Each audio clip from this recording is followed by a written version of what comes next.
is some very strange water experiments you can do with frequencies, and you can set it down on plates and make some really cool stuff too. It all shapes Look out. at that. It's So the really electricity running into the water makes it do that spiral? It's sound, really. That's it's not even sound. electricity. It's sound. Vibration. Like this is the spout. The spout is connected to a speaker. The speaker is being controlled by an oscillation thing. But if you do all the hertz, you can see it. Oh my God, this is incredible. What is the...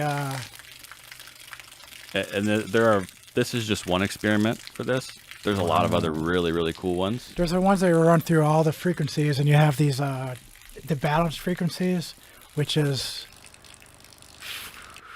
I'm messing up the frequencies right now. I can't remember. TBI. I just blame it on TBI. I've been smoking on a joint.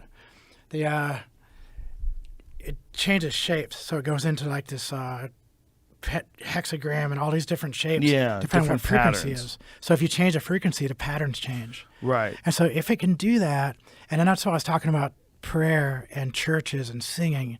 There was a time when a lot of humanity would get together at least once a week, and they would sing together, and they would pray together. And no matter who you're praying to, God or Yahweh or the Creator or the Maker, whoever you want to pray to, if everybody's on the same frequency, everybody's on the same energy, and they're giving you all this energy, how could that be bad? Look at this thing. Yeah, this is some weird shit. So the ultrasonic waves are causing these objects to levitate. So they're levitating in the ultrasonic waves. Is that ice? I don't know. I don't even think it says exactly what they're floating there. It's probably just a piece of maybe like rice or a piece of paper or something. Holy shit. But people speculate this is maybe how the pyramids might have been made because of the frequencies that people think they make or could have made, back when they existed in the way they did in their original form. And if you think about all of... I don't know how. This is part of like Graham Hancock stuff. And Eddie Griffin said outside the Comedy Store once, high as fuck, smoking cigarettes going, I don't know pyramids were made with sound. Yeah, I believe there's a frequency. I remember someone's talked about there's a hum in there, or there's a specific frequency in one of the pyramids. I don't remember. Well, there's something certainly to like the shape of the stone and the fact that it's all going to echo like crazy. And there's that one pyramid in South America. You can yell at it, and it gives you a bird sound back. Yeah. There's something going on with the weird. pyramids. We're a pyramid culture. That sound, have you ever seen that, Jamie? Where the guy stands down to the bottom of, I think it's in Chichen Itza, and he makes some noise. What did he do? Did he yell? I think you can make clap. You can make any noise, loud noise, that it comes back as a bird. It sounds weird. It's pretty cool.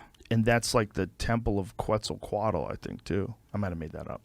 But that's like their bird. It sounded good. Their crazy bird god. Is it in Chichen Itza? Chichen Itza echo clap. But if you do the... Look at this. Oh, yeah, this is it. Yep. Isn't that, if you saw how big this pyramid is and how far away this guy is from it, you would realize how crazy that is. If you're listening to this, just listening to this. This is a simple echo. Actually, it's very simple to explain. When you clap in front of a pyramid, of a slope, the sound will go to the top. In this case, a pyramid. And if there a cavity or a temple, like in this case, the echo will come back to you. If you clap in front of an Egyptian pyramid, nothing happens because the sound goes away. But here, the sound comes back. They did that on purpose. Why it sounds like Imagine a if they figured that out on purpose. Imagine if they designed that. If they designed that, we need to figure out what the fuck went wrong. Like, what happened? Something happened. What is it? The Dryas section? Yeah, Younger Dryas impact theory. Yeah. And nobody talks about that.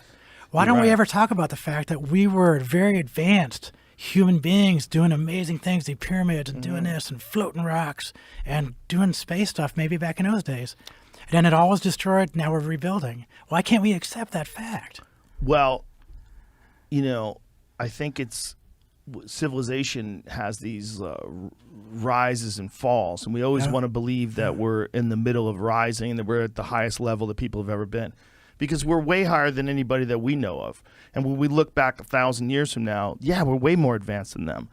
But when you take into account the Younger Dryas impact theory, it gets real confusing. Because you start going, well, okay, if that did happen, like how smart were people 12,000 years ago? If the U.S.